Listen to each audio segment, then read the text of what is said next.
Mr Harris, as instructed by you, I will restrict my comments to the impact of this particular grouse shooting on Thirsk and Malton due to my role on the front bench, but I was very keen to speak in this debate.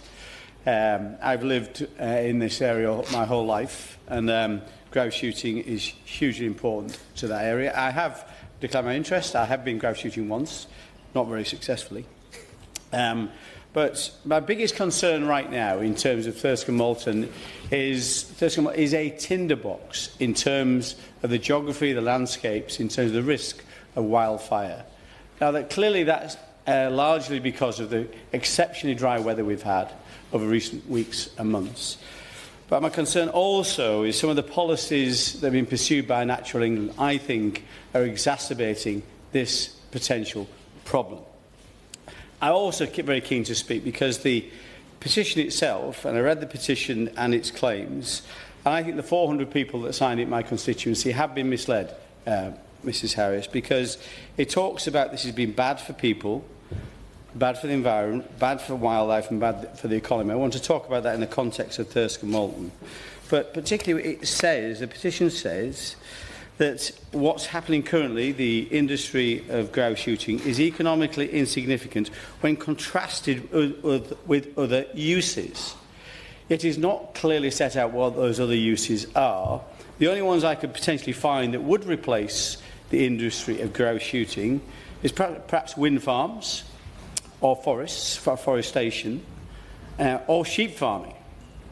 And my dad was a sheep farmer. I promise you now there's plenty of sheep farming going on in Thirsk and Malton. It's not particularly prosperous, and the revenue attached to it, I cannot imagine, would make up for the revenue lost if grouse shooting ended. And certainly things like wind farms and afforestation would attract, it would be a completely different cohort of people who potentially would get employment from those uses.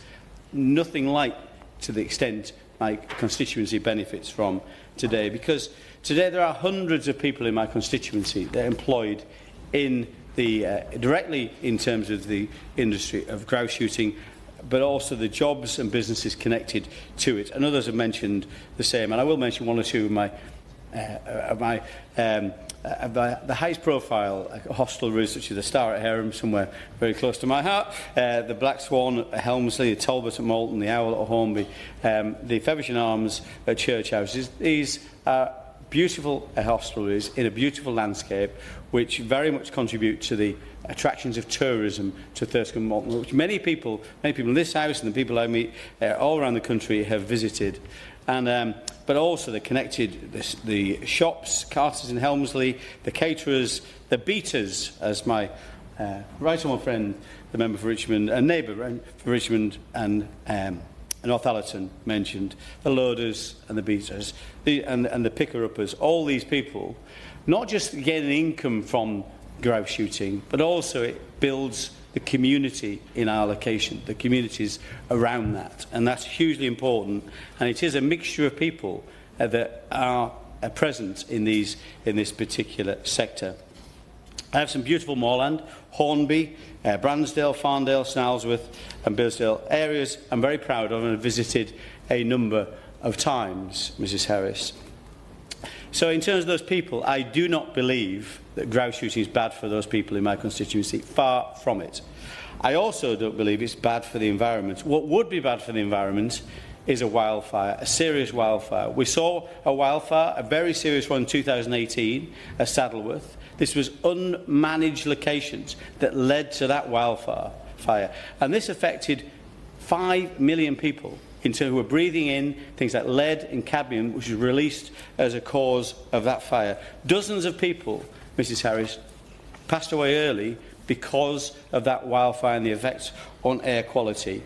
And the peat in those locations has been irreparably damaged. If I can just read a comment that was from the parliamentary briefing of wildfires from the last year.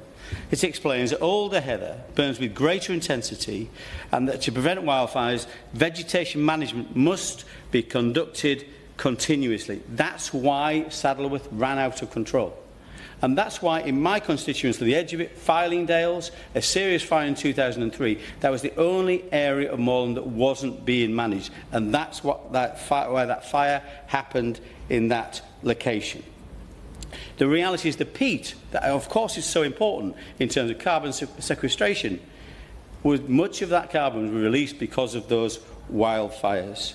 Of course, and we saw horrifically on our TV screens only recently, the horrendous wildfires in Los Angeles, which destroyed properties, businesses, and of course, it caused deaths. That came as a result of negligence in terms of the local authorities. But I believe that the policies being pursued by Natural England are a deliberate attempt to close down things like grouse shooting in my constituency and others. If I can read in terms of some of the potential risks from this, in terms of the Peak District did a report into this and said the frightening potential of fire reaching extremes both in the rate of spread and flame lengths far beyond the capacity of control of the Fire and Rescue Service. Little can be done to control the topography of the area or the increasingly fire-supported weather, but fuel loading can be addressed. It is not being addressed, and it's going to get worse.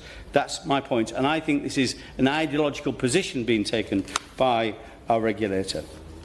In terms of benefits to wildlife, again, this is bad for wildlife according to the position. Not at all.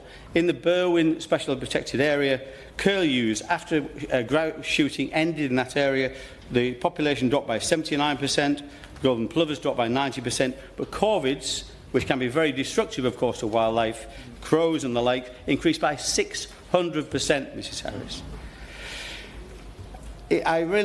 I'm very concerned about the position Natural England are taking. I think it's very important the government does make sure that Natural England does the right thing, because there are many other measures Natural England are currently considering that would further undermine grouse shooting in Thirsk and Malton. It's consulting on changing the definition of deep peat. Currently, deep peat must be 40 centimetres or more, and then you can't use burning to control that fuel load. They're considering, and a consultation is reducing that to 30 centimetres. That would mean the vast majority of the North York moors would not be able to be controlled in terms of the fuel load on that moor by burning. And their solution to this is mowing, of course. But if you look at mowing, could that be a potential solution? Well, and the Scottish Parliament hearing on the issue, where the Scottish Fire and Rescue Service warned that mowing excess vegetation can leave a dry layer that actually encourages the spread of fire, whereas winter burning is by far the most effective because it removes a fuel in its entirety. But Natural England have banned the burning in winter burning, which again is causing that increased fuel load. And when you add this up with other issues, withdrawal of general licences in terms of vermin control, withdrawal of general licences, the release of game birds in especially protected areas, in terms of that burning, in terms of potential, there is currently consulting on now, which is raising the bar when it comes to getting a shotgun licence. That will mean many people will not be able to get a shotgun licence, which will reduce the number of people participating in grouse shooting in areas like mine in Thirsk and Malton. If you add all these different things up, there's a clear picture. In my view, this is a backdoor attempt to end grouse shooting across the country, but not least in Thirsk and Malton.